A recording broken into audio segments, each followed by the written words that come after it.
Express Media acknowledges that this launch is being live streamed from the stolen lands of the Wurundjeri and Bunurong peoples of the Kulin Nation. We also pay our respects to the traditional custodians of the lands on which our readers have written and shared their work from. We acknowledge that First Nations people are the traditional custodians of this land, whose cultures are among the oldest living cultures in human history. We pay respect to the elders of these communities, past and present, and extend that to emerging community leaders.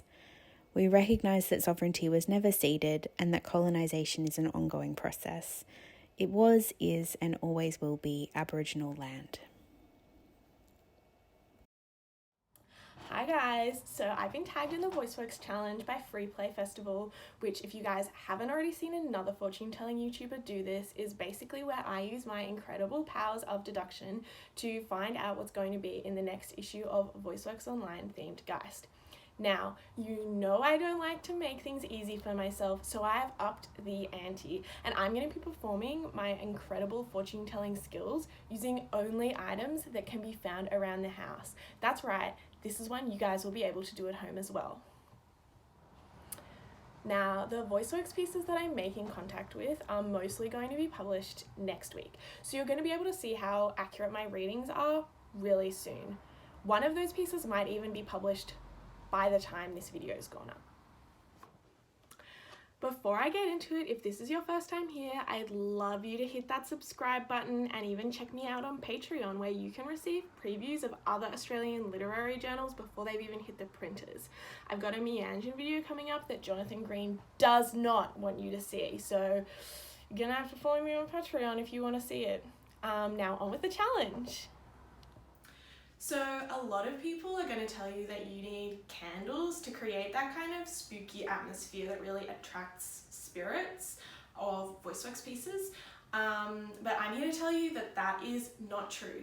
You can actually use any fire to create that kind of haunting spirit. I'm really lucky. I actually have a gas oven here. So I'm just going to light up a burner and get that going. Oh, wow. I think some spirits are already trying to communicate. Okay, so as you guys may have guessed by the change of lighting and everything, unfortunately our camera battery did go out just as the spirit was communicating with us. But basically what I can tell you happened is the flame was on, and then a piece of paper came out on it, and the piece of paper had a very, very clear message. On one side it says communion, and on the other side it says River Gammon, feat. Editor Lejane Harani. Hi everyone. We're going to be chatting today about River's piece in the upcoming issue of VoiceWorks Online. The theme was Geist. Maybe do we want to get started, River, with you telling us a little bit about yourself and then about the piece that you wrote for context? Yeah, sure. I'm currently studying creative writing at La Trobe. And what else is there about me? I'm 22. Mm-hmm. I have recently forayed into coding, but I'm not super confident. And yeah, I'm just really interested in anything to do with queerness and spirituality. So that's what I want to write about. Yeah, so about queerness and spirituality, tell us about the piece and what's the premise of it? What's the setup? It's basically, it's like being trans in church simulator, kind of. So I wanted to give people a sense of what kind of how it feels to be religious and queer, and how it doesn't have to be something really sad or like tragic, and how it can be quite like fun and playful, and how there's a lot of links between, I think, spirituality and transness in particular. I sort of wanted to, sort of weave it in like this big collage, so that I think one of the primary reasons I did it was to make fellow like queer spiritual people feel less like alone, maybe, and to feel like there was space for them in religious places, and that you don't have to choose one or the other. because I think that's a narrative you get from both sides. Yeah. So yeah, it's sort of a mishmash, but hopefully it's fun to play.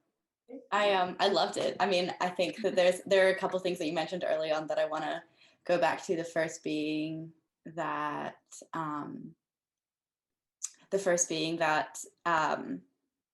there is so much overlap between queer narratives historically and contemporary ones, and religious narratives and tropes.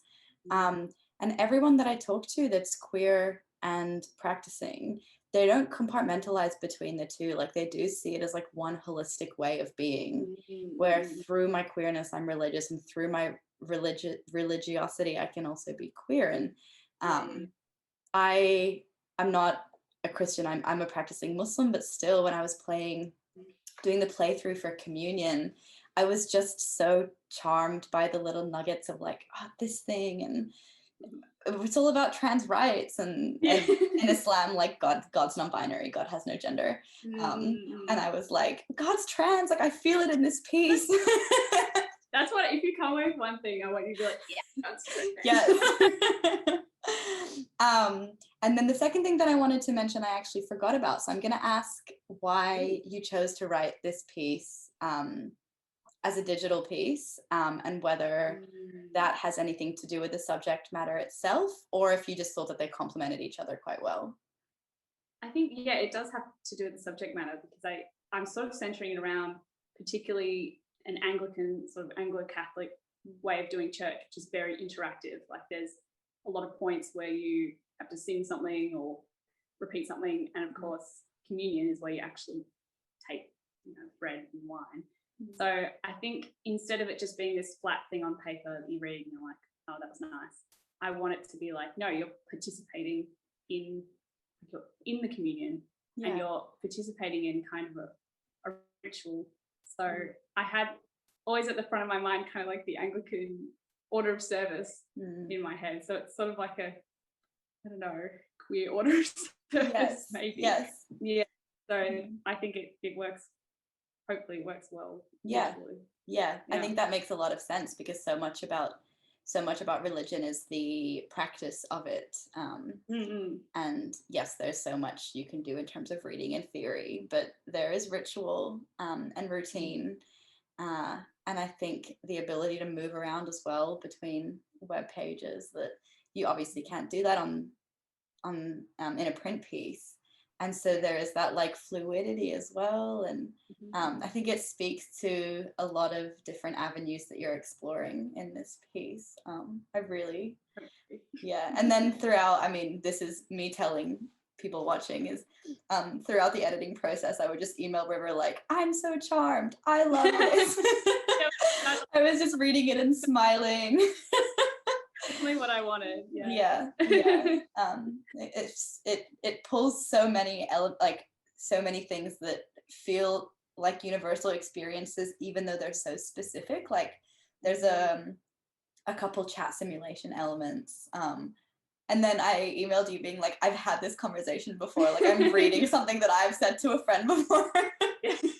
It's definitely based on a real life conversation I've had. So a friend who it was sort of based on, she was like, did you just transcribe our conversation? Like, no, I swear I did it was from my memories. But, there's so much that I wanted to screenshot, and I'm really excited. Like, I feel like once this launches, I want to just post snippets from the piece and be like, read this, it's so good, it's so good.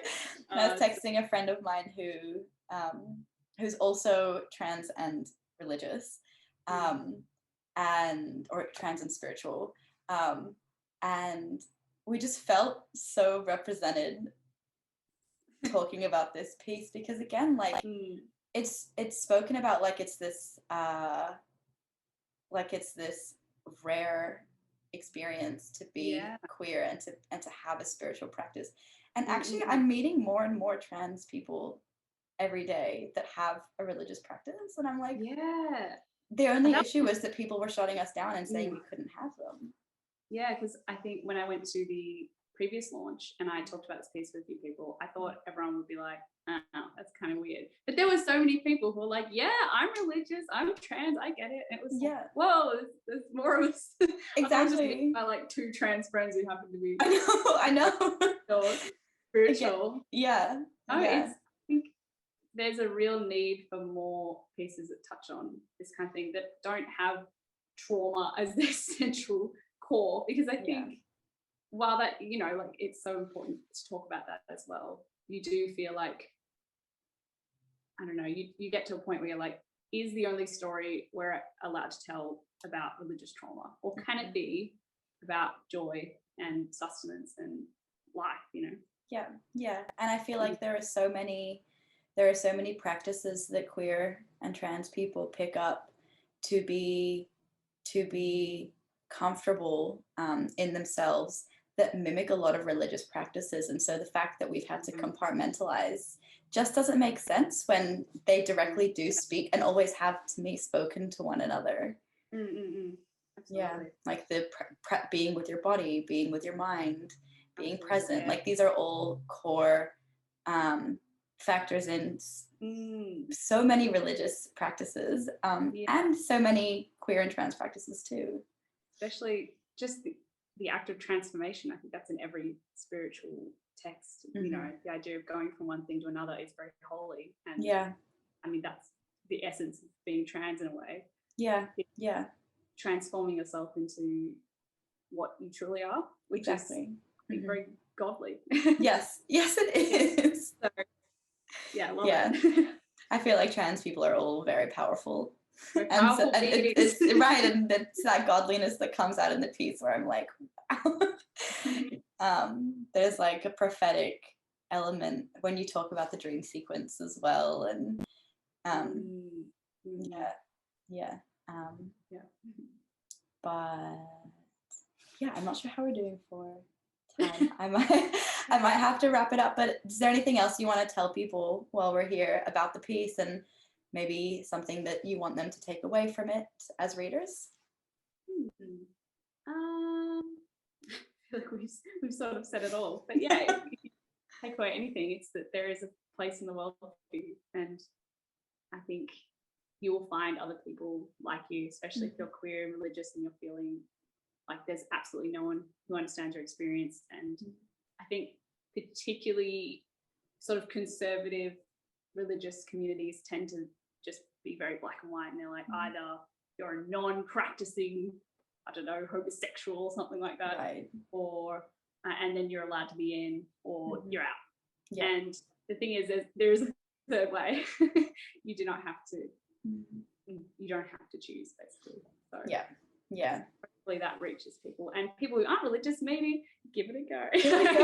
Give it a go. It's not as cringy as people make it seem. It's actually beautiful. It can actually be fun. All right, well, everyone check out River's piece. I'm obsessed with it. I'm going to be sharing it a lot, so thanks so much. All right, bye. Hey all, my name's River, and I'm going to be reading from my piece Communion. The Lord's Supper. Jesus said, "Come to me, all who labour and are heavy laden, and I will give you rest." Blessed are you, Lord, God of all creation. Through your goodness we have this bread to set before you, which earth has given and human hands have made. It will become for us the bread of life. Blessed be God forever.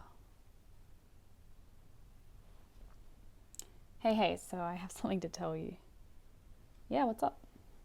So, this is really embarrassing. Oh, God. You okay? Yeah, I just have something to, tell you, I guess. Oh, God. You're gay. Ha ha. No, but it's kind of related, I guess. Oh? Well, I think I may be not quite, intergender as a thing. As in, I don't have one. Bro, are you coming out to me right now? I don't know, I guess. Like, there's that term, non-binary. Well, yeah, that's me, basically. I love how awkward you are with this. It's very funny. But wow, that's great.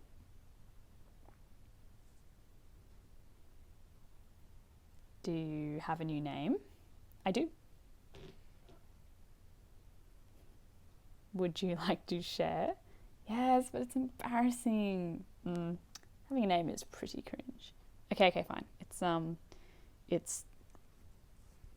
Oh, nice. That's so cool. I feel like it suits you really well. How did you think of it? Oh, had a weird dream, fought with God, the usual.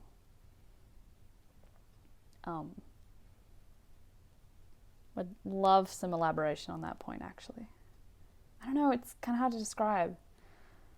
It was basically like this.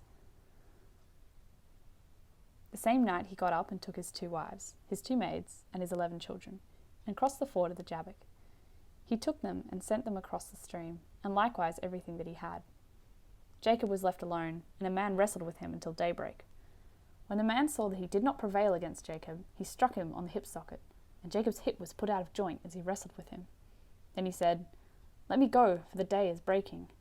But Jacob said, "I will not let you go unless you bless me." So he said to him, "What is your name?" And he said, "Jacob." Then the man said, "You shall no longer be called Jacob, but," redacted, "for you have striven with God and with humans, and have prevailed." Then Jacob asked him, "Please, tell me your name." But he said, "Why is it that you ask my name?" And there he blessed him. So Jacob called the place Peniel, saying, "For I have seen God face to face, and yet my life is preserved." The sun rose upon him as he passed Peniel, limping because of his hip.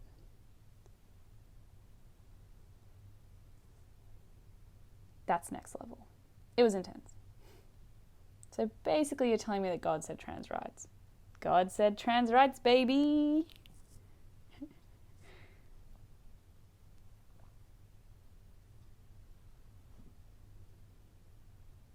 What if God doesn't like me?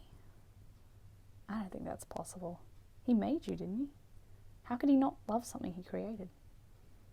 But maybe he doesn't like the way I'm living. Somehow I don't think God is a helicopter parent. I guess not. Maybe it's enough that you love God and love others. Maybe that's all that really matters in the end. But do I love enough? Can I ever love enough? I think this is enough. Just this. You hold hands. Their hand is warm.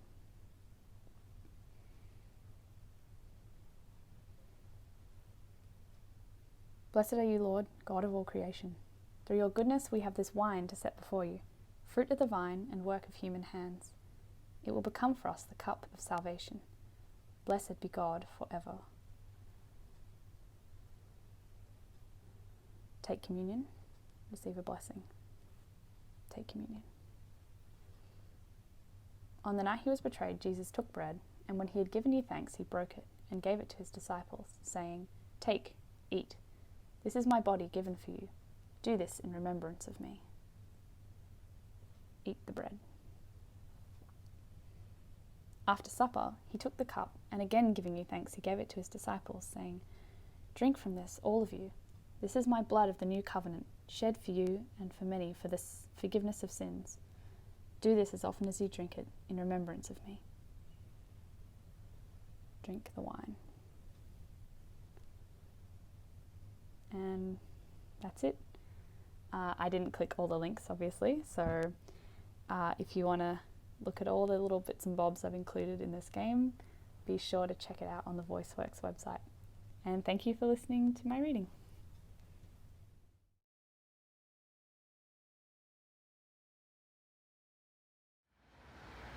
So a form of divination that a lot of people practice without necessarily realizing it is just observing the chance things that come into your life. So one way that people might do this is just flick to a random page of a book and take a message from it.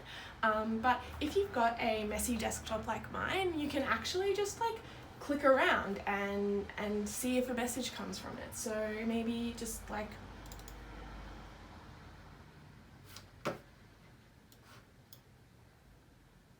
wow. Oh, thank you. My name is Victor, and I'm a UX designer and CEO of Astral Experiences.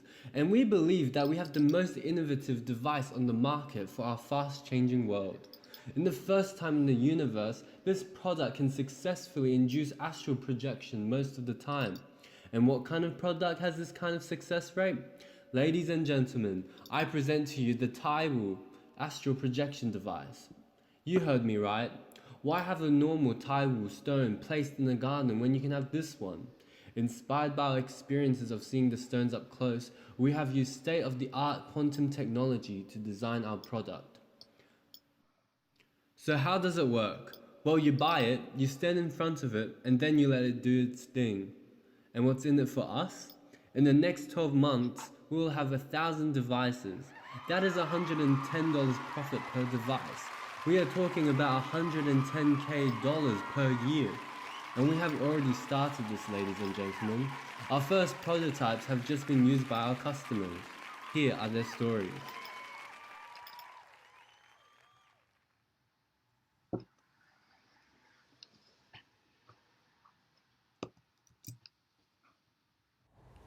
Now, a lot of people think tarot cards are a must for communicating with the spirits of VoiceWorks pieces from the upcoming issue of Geist. And this is just not the case. While tarot cards are great, there's that inaccessibility factor of needing to be gifted by somebody else.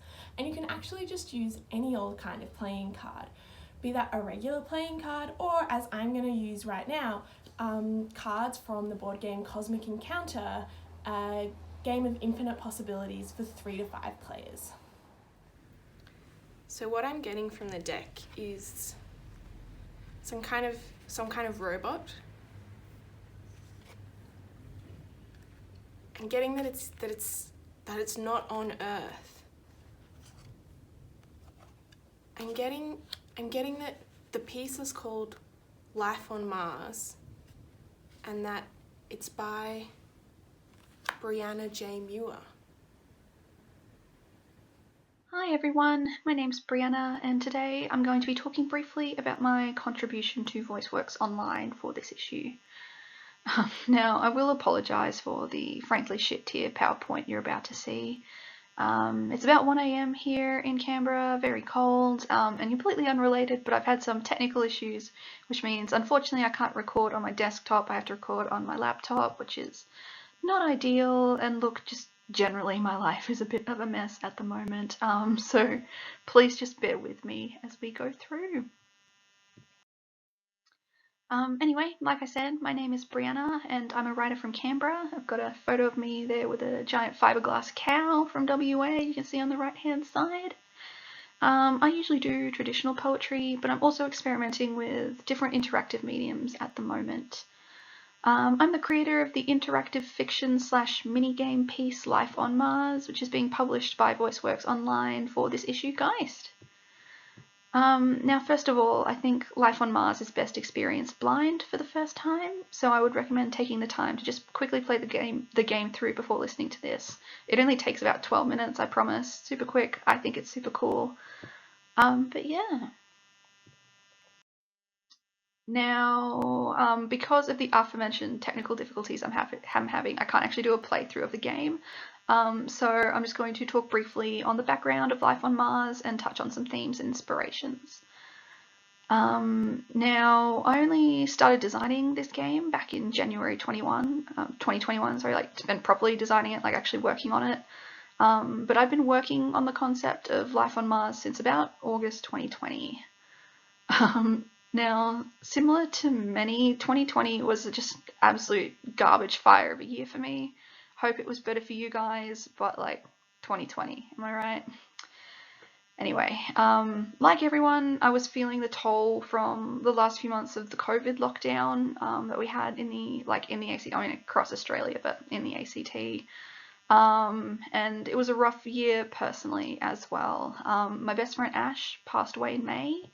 And then my father passed away in August. And just to be like that final, like, little cherry on top of a shit year, I lost one of my aunts in December as well. Though, as you can probably imagine, grief was really heavy on my mind for just that whole year pretty much, and like honestly still is. But while all of this was happening, the museum I work at began running a guided tour that was all about the planet Mars and the challenges we would face attempting to send humans to the Red Planet. At the same time, NASA had also just launched the Perseverance rover from Cape Canaveral on a one-way trip to Mars that wouldn't get there until 2021. So, naturally, as a poet and writer, I tried to process all of these like different emotions and ideas through writing. Initially, I tried writing traditional poems about my grief, but I just couldn't make them work. Like, I just couldn't find the right angle, so to speak. And while I was trying to work on those, at the same time, I was drafting a whole range of non-fiction pieces, but I was especially working on one about the search for biological life on Mars, just because I find interplanetary travel and just space in general to be like super interesting. Now the catalyst for Life on Mars, my piece, was this. You can see it on the screen here. This is my ticket to Mars and proof that my name is on the InSight lander, just as mentioned in the game. Now I found it in the deep recesses of one of my external hard drives as I was going through it and looking for old photos, or really any photos I could find of my friend Ash. I'd like completely forgotten I'd done it. I'd completely forgotten that Ash had made me do it, and just finding it just suddenly hit me, and I knew what I had to write. I just suddenly had this feeling that like my story of grief and the search for signs of life on Mars was somehow intertwined, even though they're like 346 million kilometers apart. So with that, I started drafting Life on Mars as a non-fiction piece, but I very quickly realized it needed a more interactive medium to reach its full potential. I discovered Bitsy in October, and the rest, they say, is history. Now in Life on Mars, there are really two central themes you've probably picked up on. The first and probably the most obvious is grief and just the real crushing isolation of it, which I think the whole setting of Mars works really well for. In that way, it's kind of like my shout into the void. Now, at the museum I will not name that I work at, we have a big, like, giant map of Mars in one of the galleries, and I would always stop and look at that big map of Mars, and I couldn't help but think about how lonely the Curiosity rover would have felt, becoming the only functioning rover on Mars from about 2018 to 2021, having outlived her sisters Opportunity and Spirit. And as you can imagine, I connected to that on a very deep and meaningful level, the sheer grief and isolation of it, even if I am anthropomorphizing a lot onto Mars rovers. But anyway, it's art, I'm allowed to. The second theme broadly is the intersections of robotics and humanity. That is, I wanted to play around with and explore these ideas of free will and post-humanism, and the idea of robots as the future of humanity. I wanted to explore questions like, what makes something alive? How do we define life? And what will be left after we're gone, both personally, as in after we die as people, but also what's left after humanity is gone. I tried to invoke these ideas by repeatedly giving the player, and by extension Perseverance, the option to either continue with their predetermined mission or branch out on their own journey. Now, no piece of media is, sorry about that, more technical difficulties, no piece of media is created in a vacuum, so I'll touch just briefly on a few of my other inspirations for Life on Mars as well. There's Cecile Richards' absolutely gorgeous Bitsy game, Under a Star Called Sun, which you should absolutely check out if you haven't already.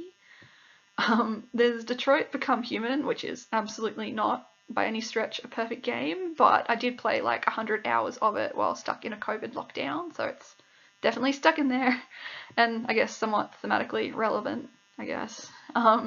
We've also got To the Moon, which is another absolutely beautiful game that you should really play if you get the chance. It's not too long as well. I think it's only a couple hours if I remember correctly.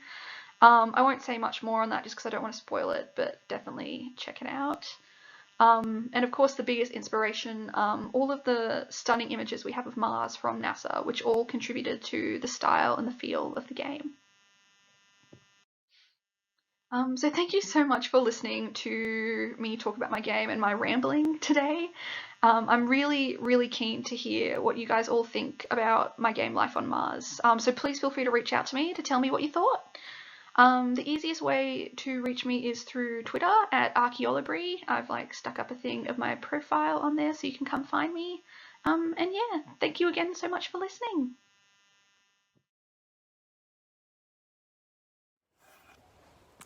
Another essential divinatory tool to have around the house is a pet. Animals are just so in tune with nature and the vibrations around us. So they're always trying to tell us something. So I just always make sure I'm being really observant of my cat Pickles here to see what she's trying to tell me.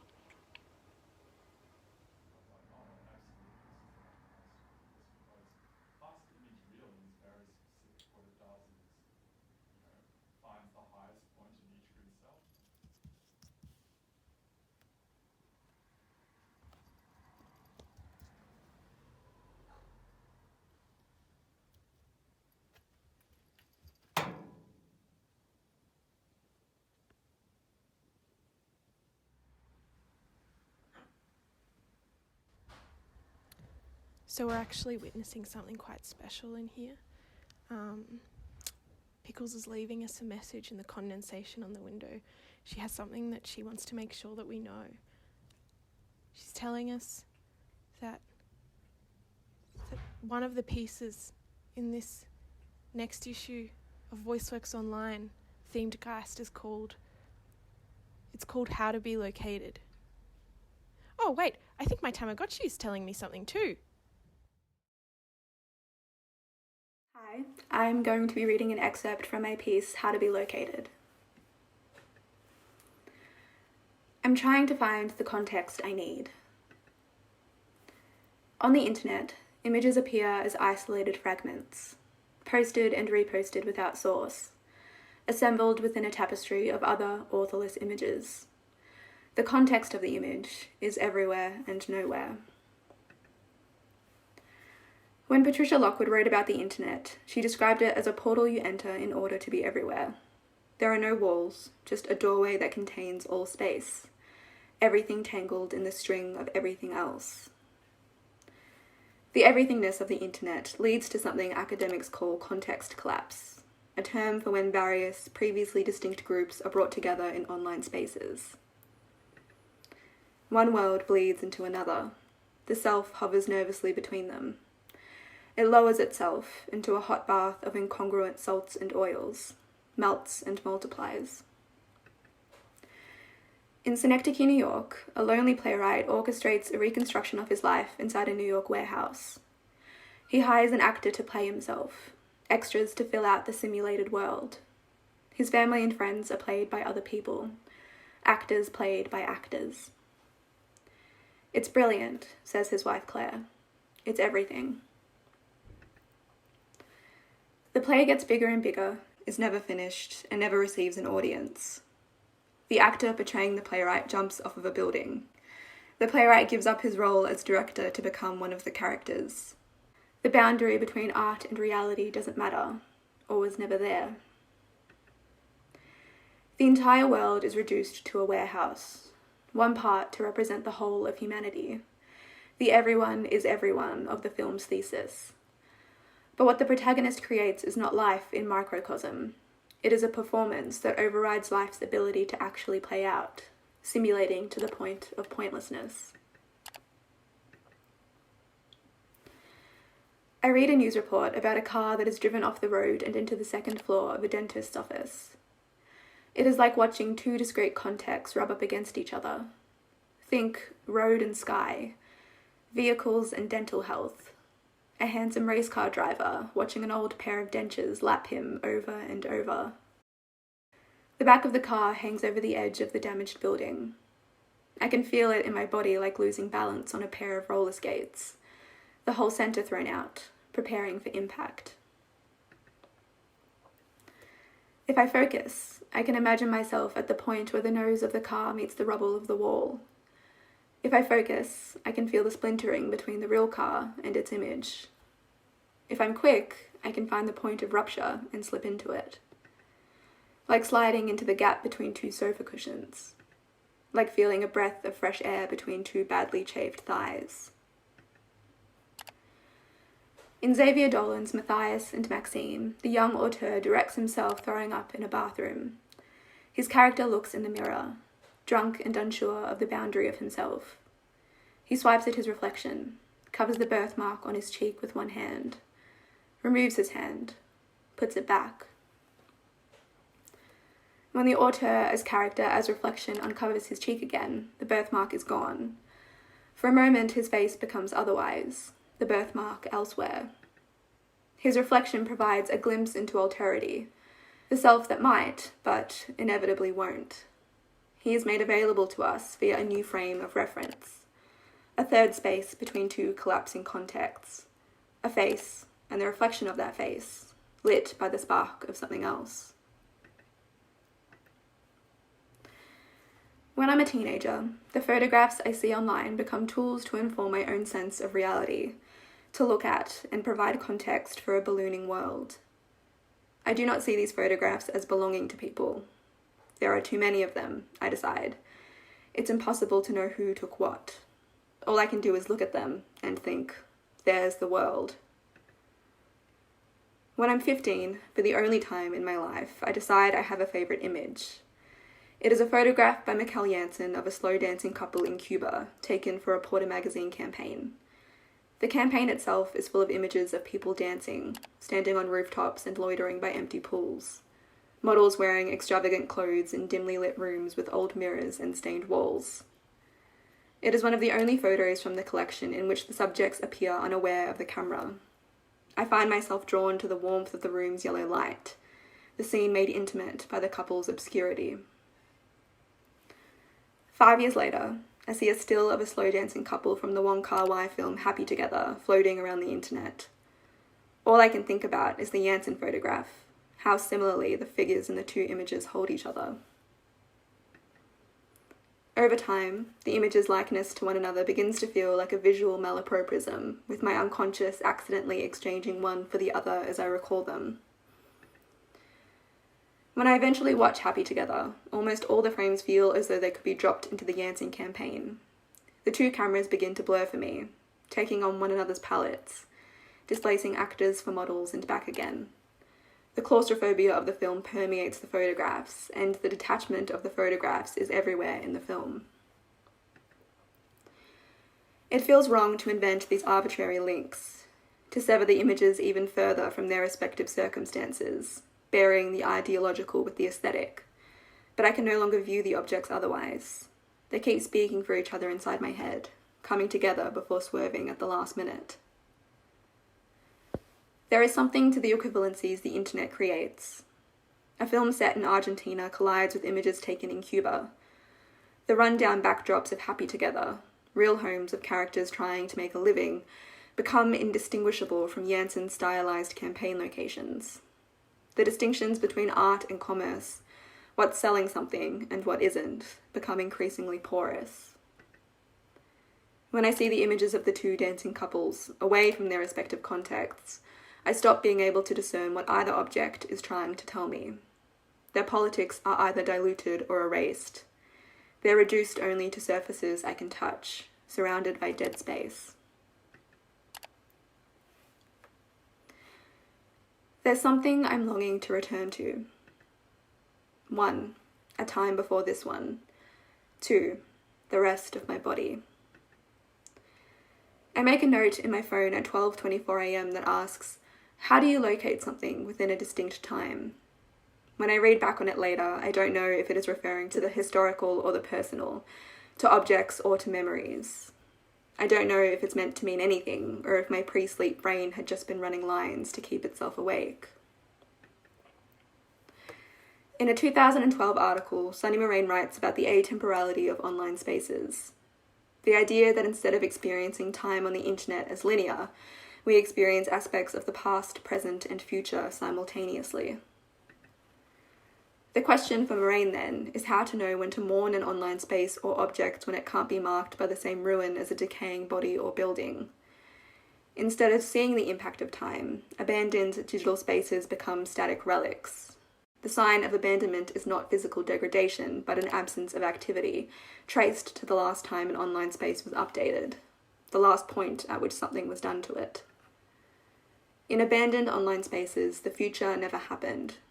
Things don't age, they simply fall out of use. I think about all the selves I've curated on the internet over time. The various Tumblr blogs full of bad poems and awkward selfies, progressively abandoned as I assumed new selves on new platforms. My old blogs, and my presence on them, exist in pristine condition. The teenagers in those photos haven't aged. Their feelings haven't been felt all the way through. They are all versions of me to whom the future has not and will not happen. For this reason, Moraine suggests that abandoned digital spaces are perpetually oriented towards the past. Without evidence of changes over time, they are always turning backwards, closed off to the present through which they're accessed. Thank you. So another classic household form of divination is, of course, reading tea leaves or coffee grounds. A problem some people come up with is that the types of tea and coffee they like to drink don't actually really produce traditional tea and coffee grind patterns. So with this one, you have to be a little bit resourceful and I guess adjust some of the existing techniques. So me, myself, I'm a really big espresso drinker. I love my mocha pot. And so what I have to do is, after I've poured out my coffee, I just have to open her up and use the grounds from inside.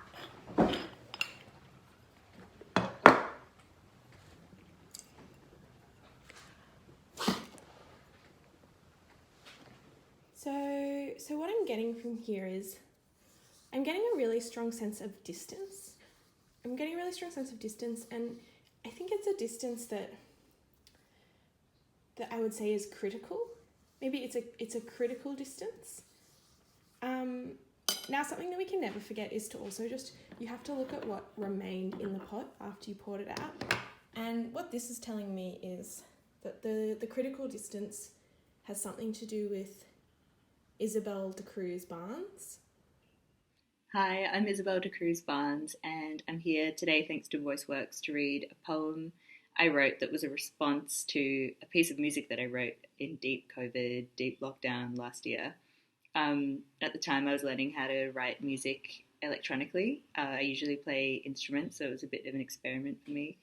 And I was sort of using the electronic medium so that I could sample sounds from my culture and learn about ancestry and family history and sort of respond to the fact I felt, really isolated from my family and from my culture during lockdown, respond to that musically and through this learn about myself and my family.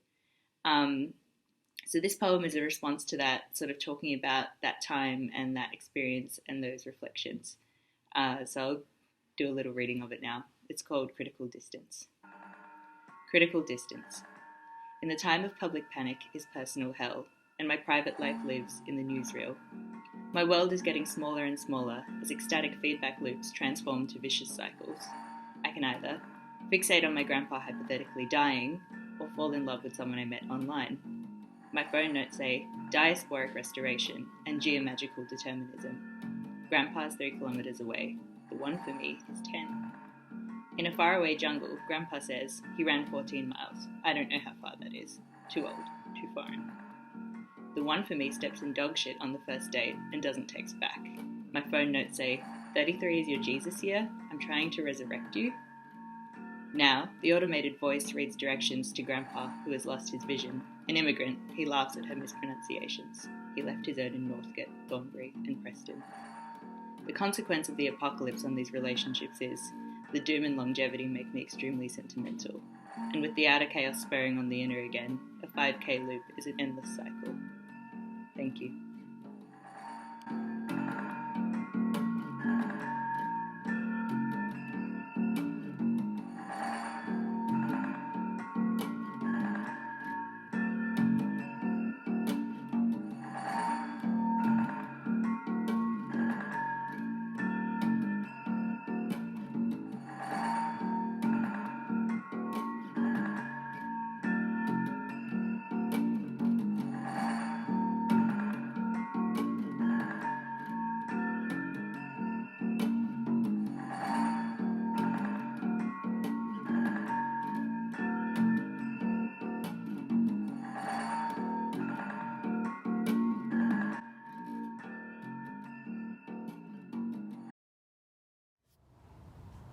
Okay, that's all we've got time for in this week's video. I really hope that my techniques have been helpful in showing you a bit of an insight in how to find out about what's coming next for VoiceWorks online issue themed Geist. Thank you so much to Freeplay for tagging me in this challenge. Go check them out, guys. They're an amazing brand. It's been so fun. Make sure to check out voiceworksmag.com to see if my predictions have come true. They will have, but all the best.